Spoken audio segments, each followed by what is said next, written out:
I mean, even something like the S&P 500, we've got this retracement. This is a pretty major retracement.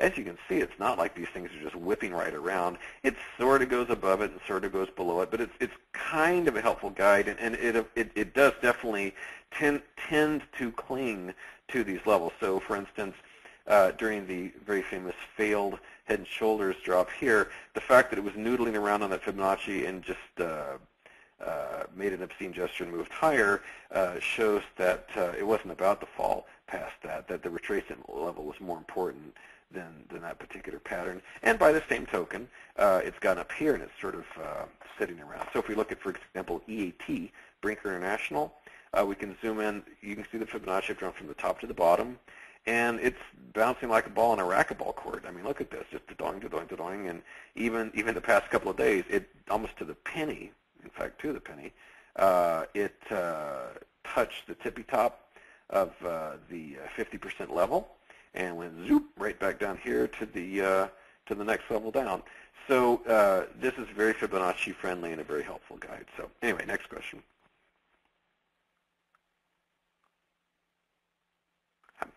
Either I've lost you or was put on mute again. So throw me another question, please. Hold on, I'm going to unmute one of our online participants, Andy.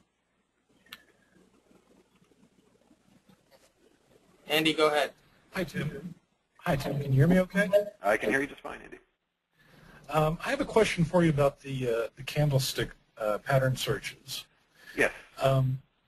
What I found is sometimes, I'll give you a couple examples, but sometimes the pattern seems to disappear, the gold box that highlights it.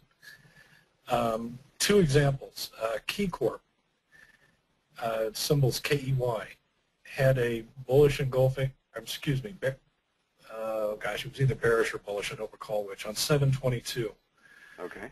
The box stopped showing up a few days later. Another one is Zimmer Holdings, ZMH. It had a bearish engulfing pattern on July 30th, but that no longer shows up. I was just curious if what is the thing that makes the highlighting go away? Right. Well, I don't know. What I will do is, and I'll just type this up real quick because we don't want to make this a debugging session, but I would like to get that to my guy. So you said, just some of those two examples real quick again. KEY. KEY. Yeah. On July 22nd. Yep. And the other one? Zimmer Holdings was ZMH. Uh-huh. On July 30. Okay. So I don't have an answer for you, but I promise that I will write once we're off the phone here to the specific individual I know who can help with that, and find out, do we have a bug or is there some other explanation? Okay. Thank you. Thank you. Thank you. Okay. How do you snap lines to candlesticks? You know, trend lines? I'm sorry, say it one more time. How would you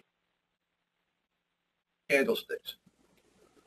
Okay, forgive me. All I heard was the word candlesticks. How do you snap trend lines to candlesticks? Oh, sure. I mean, yeah. So if we go, I'll make a smaller graph. Let's make a 3-month candlestick chart. So I could just, you know, as with anything else, it'll sort of adhere to, you know. So if I understand your question correctly, I mean, you can draw the same drawn objects on the candlesticks as you can anywhere else. So.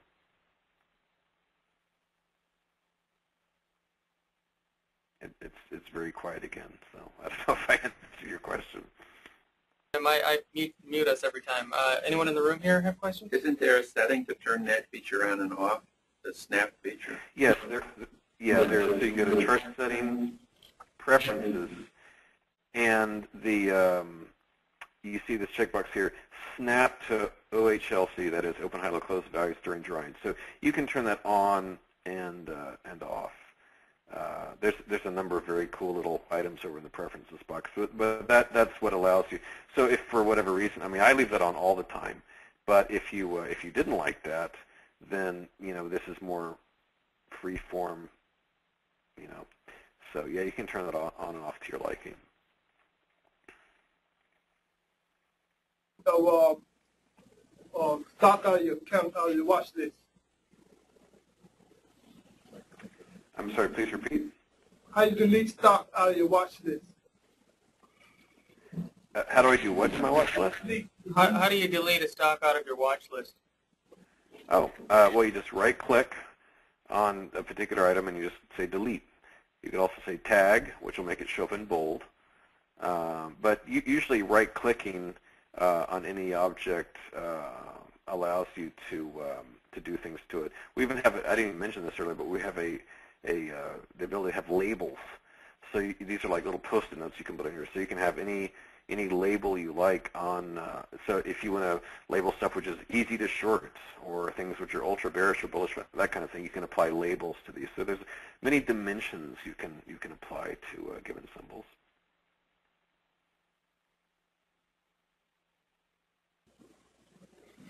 What are, in your personal trading, how much do you put into fundamentals, and what are your favorite strategies, such as puts, spreads, long stock?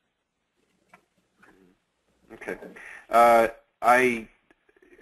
don't mean to sound dogmatic about it. I don't use fundamentals at all. The vectors in my brain that dictate my training, aren't completely immune to things like, what's going on with the economy and the news and the government. I mean, especially in this day and age, it's important to have some understanding as to where the broad sweeps are going in terms of policy.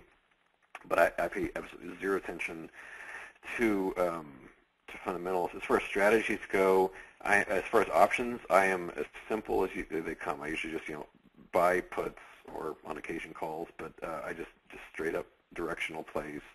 I've never done anything more sophisticated than that in my life. I like ETFs these days, the very liquid ones, the ultras, those are nice. But as far as how I trade, if you go to the blog, I have a little section called Trading Rules, which is a short and sweet. I think there's like 7 of them, rules that I follow, which really drive everything that matters to me as a trader.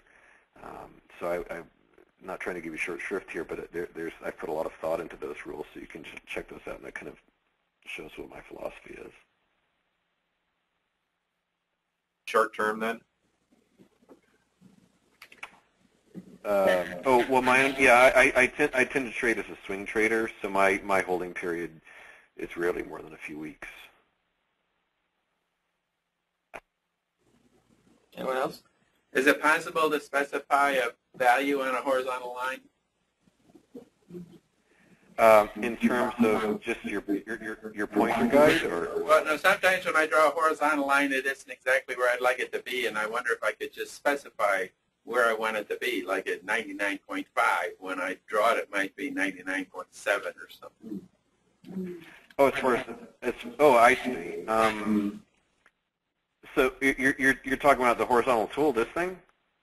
The drawing tool, Yeah. the draw horizontal. Okay, no, I see what you're saying. Yeah, I see what you're saying. No, that's on our docket of features. In other words, to dictate that I want this at $103.27. We don't have that yet, but that is coming. I understand.